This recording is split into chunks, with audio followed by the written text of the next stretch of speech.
Hi everyone. Today we're going to talk about how to make an APA-style journal citation using Noodle tools. So first of all, we need an article with which to work. So I've taken this article from Brain, a journal of neurology, because it is a particularly good example of a journal article in terms of having all of the pieces of information that you would be looking for. Journals are a little bit more complicated than websites because there's a few additional pieces of information that you need to find when you're making a citation. First of all, you'll notice here is the title of the article. And most psychology articles are going to be done in APA format already, since psychology is obviously part of the APA format.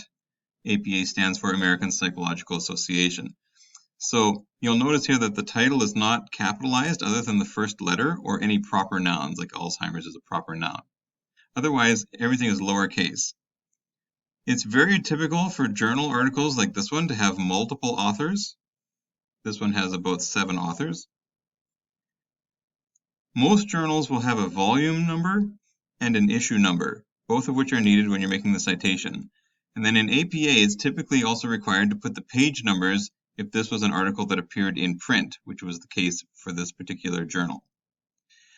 And nowadays, it's very common for journals to have a DOI number. A DOI number is it's like a URL, except it never changes. It's like a permanent address for this journal article. And DOIs are becoming very common for journalists to use when they're doing professional journals like this one. And so that's all information that you'll need. So here I'm going to go to Noodle Tools. I've created an APA project, and I'm going to make a new source. And so what I'm looking at here is from a website, and I'm looking at a journal. Now you'll notice here that they have DOI and URL. Whenever possible, if a DOI is provided, you use the DOI. If there's no DOI, then you would go and start to use the URL at the top of the page. If they provide a DOI, always look for that. If it's provided, you use that.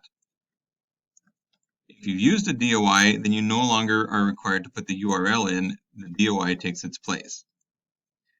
Here, we have not just one author, but 7 authors.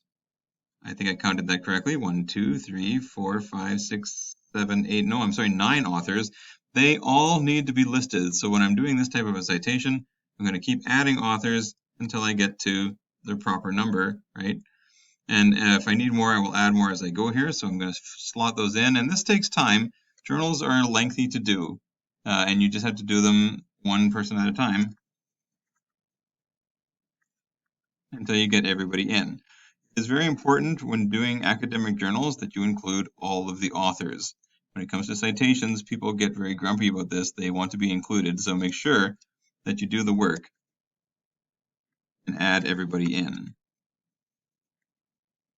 I'm just going to take a minute to do that now. So now I've taken the time to put in all 9 authors. You'll see them listed here. And then I can move on. So now I need the article title. Normally I can just grab the article title directly from the article, just like this. If the capitalization is not correct, you'll need to fix that. In APA, this is correct, where only the first word is capitalized and any proper noun. You can hover over this exclamation point if you want to make sure whether the word should be capitalized or not. It'll normally give you a pretty good indication. Down here, you'll see now where we need to put the page numbers of where this article starts and where it ends. So they've given us that information here. In the print version, this started on page 2803 and then on page 2817. Why such high page numbers? Because this was issue 9 of an entire volume. So it came out in 9 issues, and we're looking at the 9th issue now, which probably is running into the thousands of pages. Pages 1 through 300 would have been issue 1, for instance, something like that. So that's why we're looking at such high page numbers at this point. What we want to put there, 2803 as where it started, the ending one at 2817. And then we're going to go and look at the name of the journal. And again, you have to be fairly precise here. Brain is the name of the journal, but then the subtext is a journal of neurology, and both of those things need to be put in. So you're going to put in Brain Journal of Virology. The volume number, I believe this was 143, and I'll just double check that. Volume 143, you see that here, right? And then the issue number 9, and the year of publication of this particular article, which was 2020.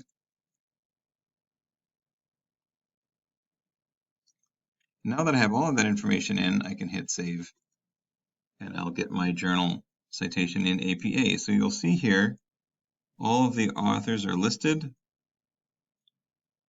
There's the title. Notice how it is not in quotation marks in an APA citation. The title of the journal is in italics.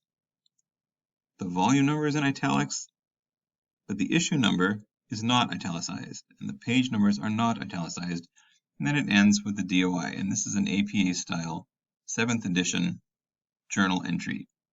When you're looking to do the in-text citation, don't forget that in Noodle Tools you can go under Options and look at in-text citation, and it will tell you this is the end of your sentence, and this is how the in-text citation will look. When you have multiple authors, it's typical to list just the first one and then put et al., which is Latin for and others. The year, and then whatever page you took it from the article. So if you're looking at the PDF of the article, it will typically tell you the page numbers. So if you took something from page 2804, for instance, it would go in there like that. Notice that in APA, an in-text citation uses a P dot in front of the page number. And that is how you do journal citations in APA.